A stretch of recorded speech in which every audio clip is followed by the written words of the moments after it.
અડદિયા બનાવી આપજો ને, અને એ પણ હલવાઈ બનાવે ને તે રીતથી બનાવી આપજો. સારું ભાવ, તો ચાલ બનાવી આપું. જે રીતના હલવાઈ બનાવે તે જ રીતના અડદિયા આજે હું તને બનાવી આપીશ. ભાવ પહેલા આપણે જે સામગ્રી જોઈએ છે ને તે સામગ્રી આપણે પહેલા તૈયાર કરી લઈએ, પછી અડદિયા બનાવશું.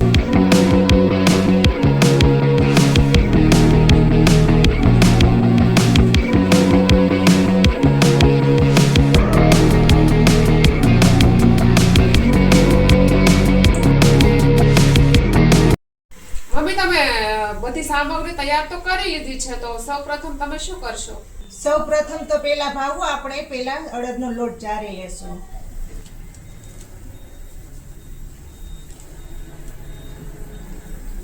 મમ્મી, આ લોટ કેટલો લીધો છે આપણે? ભાવ લોટ આપણે 1.5 કિલો લીધેલો છે. તે પણ આપણે જે જાડો લોટ આવે તે લેવાનો છે. Okay mummy. પહેલા તો આપણે તેને ચારી લેવાનો. હા, ગમે તે લોટ વાપરીએ, પહેલા ચારીને વાપરવાનો. જો આ રીતનો બધો લોટ ચારી લીધેલો છે. હવે તેમાં આપણે દૂધનું મોણ દેશું ધાબો દેવા માટે.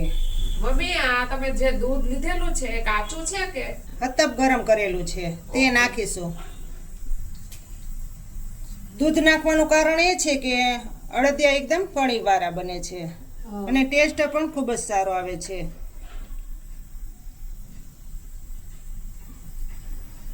આ રીતનું દૂધ નાખી અને 2 હાથે લોટને મસળી નાખીશું.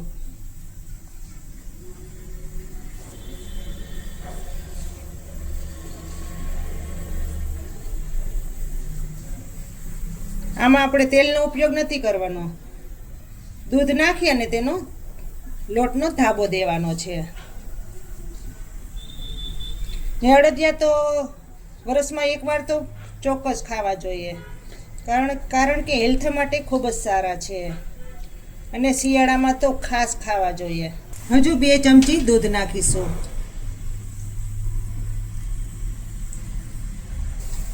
આ રીતની કણી પડી જાય, મુઠ્ઠીમાં ભેગો થઈ જાય તે રીતનું મોણ દેવાનું.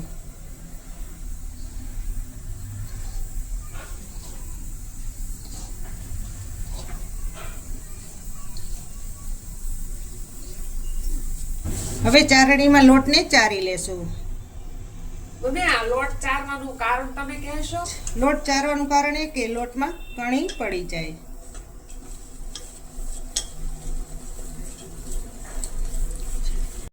આ રીતનો બધો લોટ ચારણીમાં ચરાઈ ગયો છે. હવે લોટને સાઈડ પર મૂકી દેશું. હવે ગેસ ચાલુ કરીશું અને પહેલા આપણે ગુંદને તળી લેશું.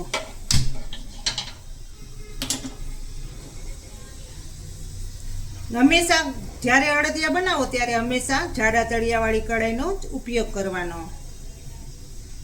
તેમાં આપણે પહેલા ઘી નાખીશું.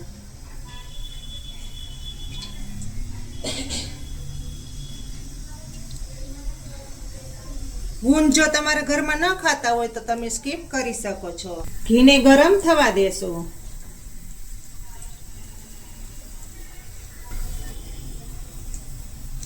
સૌ પ્રથમ તો પહેલા આપણે જે 100 ગ્રામ ગુંદ લીધેલો છે તેને ઘીમાં તળી લેશું.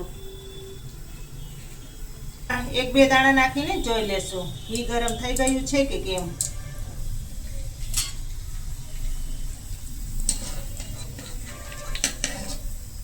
જો ઘી ગરમ થઈ ગયું છે.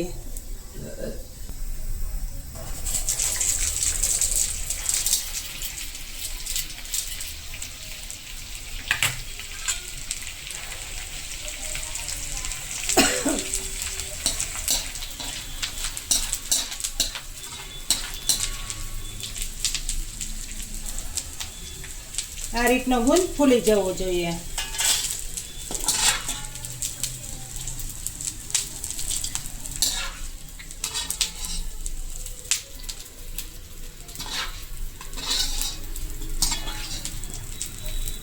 આ રીતનો બધોય ગુંદ તળાઈ ગયો છે. તો હવે ગુંદને સાઈડ પર મૂકી દેશું. હવે કઢાઈમાં બાકી રાખેલું ઘી નાખીશું. આપણે 500 ગ્રામ જ ઘી નાખેલું હતું.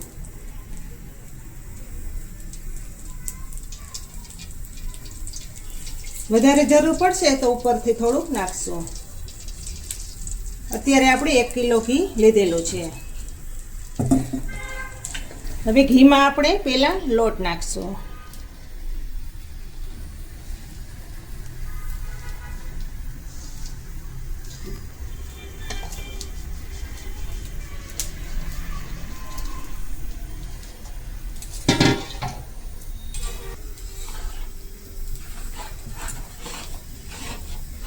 હવે બધું મિક્સિંગ કરી લેશું.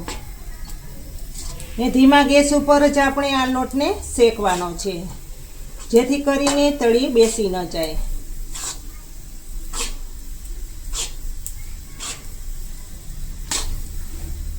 અત્યારે ઘી ઓછું લાગશે, પણ જ્યારે લોટ શેકાઈ જશે ને ત્યારે બધું ઘી ફૂટી જશે.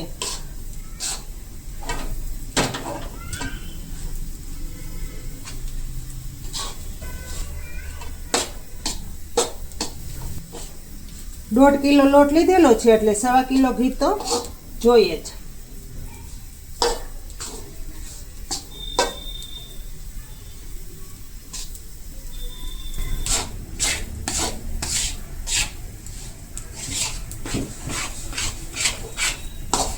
તમને જો મારી રેસીપીઓ સારી લાગતી હોય અને હજુ સુધી તમે મારી ચેનલને સબસ્ક્રાઈબ ન કરી હોય તો પ્લીઝ પહેલાં સબસ્ક્રાઈબ કરી નાખજો, જેથી દરેક નવી નવી રેસીપીઓ તમે સૌથી પહેલાં જોઈ શકો. જો આ રીતે ધીમા ગેસ ઉપર શેકતા રહેવાનો છે લોટ.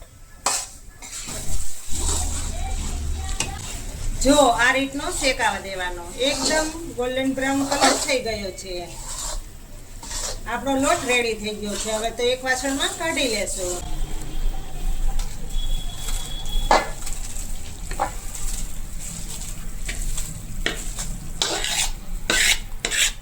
શેકાઈ ગયેલા લોટને સાઈડ પર મૂકી દેશું અને આપણે ચાસણી બનાવશું.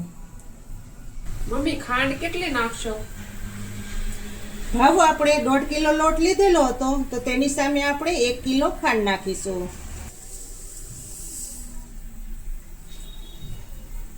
ખાંડ બુડે તેટલું પાણી નાખીશું.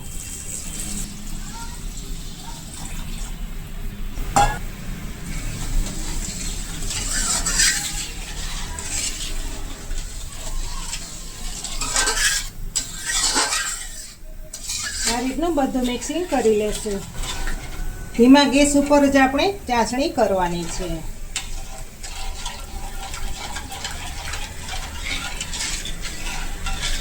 અત્યારે ઠંડીની મોસમ છે એટલે તો લગભગ બધાની ઘરે અડદિયા અવશ્ય બનાવે છે. તમે જો આ રીતથી બનાવશો એટલે બધા માગીને ખાશે. જે નહીં ખાતા હોય ને તે પણ ખાવા લાગશે, કારણ કે એટલા ટેસ્ટી અડદિયા તૈયાર થાય છે. ચાસણીનો તાર બનવા લાગે ત્યાં સુધી ચાસણીની આવવા દેવાની. આ રીતની ચેક કરી લેવાની. હજુ 2 મિનિટ રહેવા દેશું.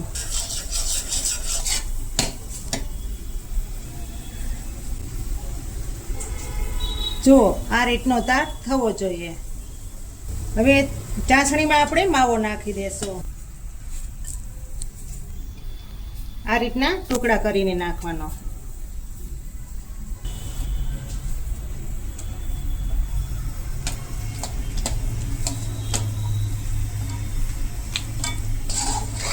ફરી એકવાર બધું મિક્સિંગ કરી લેશું અને થોડીક વાર રહેવા દેશું, જેથી કરીને બધો માવો મિક્સિંગ થઈ જાય. ચાસણી સરસ આવી જાય પછી માવો નાખવાનો.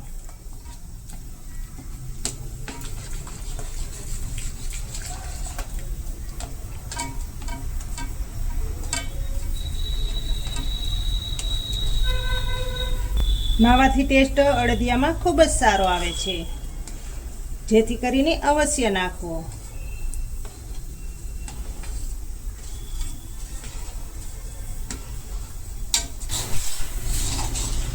પાંચ મિનિટ સુધી આપણે માવાને ચાસણીમાં શેકાવા દેશું, જેથી કરીને માવાનો કાચો ટેસ્ટ ઓછો આવે. તમે અડદિયામાં મીઠો અથવા મોળો માવો ગમે તે નાખી શકો. જો મીઠો મળે તો મીઠો પણ તમે નાખી શકો. 500 નહીં તો 250 ગ્રામ માવો તો ચોક્કસથી નાખવાનો.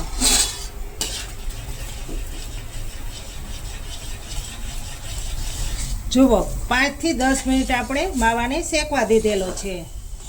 આ રીતનું થઈ જાય પછી તેમાં આપણે શેકેલું મિશ્રણ નાખશું.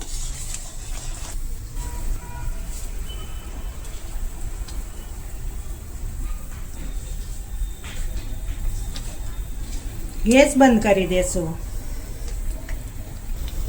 હવે આપણે અડદિયાનો મસાલો નાખીશું. તેનાથી કલર તો સારો આવે જ છે પણ ટેસ્ટ તો 100 ગુણા વધી જાય છે. તળેલો ગુંદ નાખી દેશું.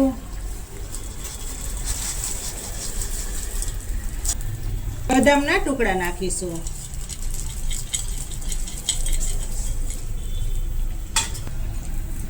કાજુના ટુકડા પણ નાખી દેશું.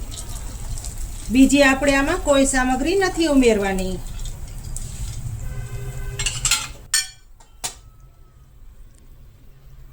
હવે નીચે ઉતારી લેશું.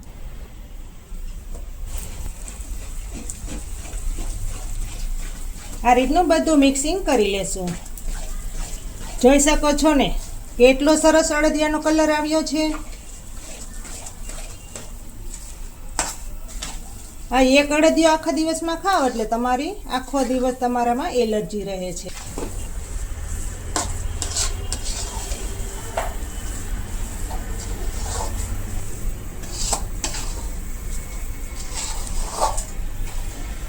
અત્યારે મારા આખા કિચનમાં સારી એવી સુગંધ આવવા લાગી છે. અડદિયા બનાવતા હોય એટલે બાજુવાળાને ખબર પડી જાય. જુઓ હવે આપણે આ મિશ્રણને ઠંડુ થવા દેશું પછી અડદિયા બનાવશું. મિશ્રણ ઠંડુ થઈ ગયું છે અને વચ્ચે લાઈટ પણ વહી ગઈ હતી એટલે અડદિયા થોડાક આપણે બનાવી લીધેલા છે. જુઓ ઠંડુ થઈ જાય પછી જ અડદિયા બનાવવાના. ને વધારે ઠંડુ પણ નથી થવા દેવાનું. મીડિયમ ઠંડુ થઈ જાય પછી અડદિયા બનાવવાના. અડદિયા તમે ગમે તેવડી સાઈઝના કરી શકો છો. આપણે આવડી સાઈઝના કરેલા છે. જો બધા અડદિયા આ રીતના બનાવી લેશું.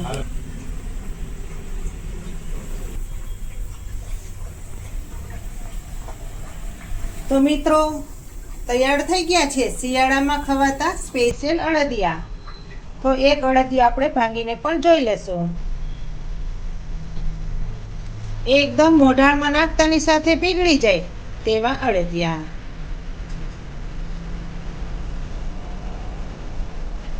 ને મિત્રો તમને કેવી લાગી આ અડદિયાની રેસીપી તે મને કમેન્ટ બોક્સમાં ચોક્કસથી જણાવજો. જો સારી લાગી હોય તો મારી ચેનલને લાઈક શેર અને સબસ્ક્રાઈબ કરવાનું બિલકુલ ન ભૂલતા. તો ફરી મળીશું એક નવી રેસીપી લઈને. ત્યાં સુધી જય શ્રી કૃષ્ણ, જય માતાજી.